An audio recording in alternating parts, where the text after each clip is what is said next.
వృషభ రాశి వారికి నవంబర్ మాసంలో అన్నింటా మీదే పైచేయి అగును. ఆర్థికంగా మీకు చాలా బాగుంటుంది.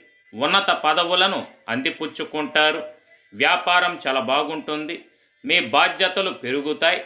వాటిని మీరు సమర్థవంతంగా సక్రమంగా నిర్వహిస్తారు. ఉద్యోగులు పై అధికారుల మన్ననలు పొందుతారు. దూర ప్రయాణాలు ఫలిస్తాయి. అయితే వాటి వల్ల కాస్త ఆరోగ్య భంగం కలిగే అవకాశం. సౌకర్యవంతమైన గృహయోగాన్ని మీరు అనుభవిస్తారు. బంధుమిత్రుల సహకారం మీకు లభించును. కోపం వదిలి శాంతంగా ఉండగలరు. ఇతరులు మిమ్మల్ని విమర్శించడానికి వీలు లేకుండా వ్యవహరించండి. శారీరక దృఢత్వం కోసం ఆరోగ్యకరమైన నియమాలను అనుసరిస్తారు. కావున శనివారం నాడు శ్రీ ఆంజనేయ స్వామికి తమలపాకుల మాలను సమర్పించిన మీకు సర్వదా శ్రేయస్కరం, శుభప్రదం.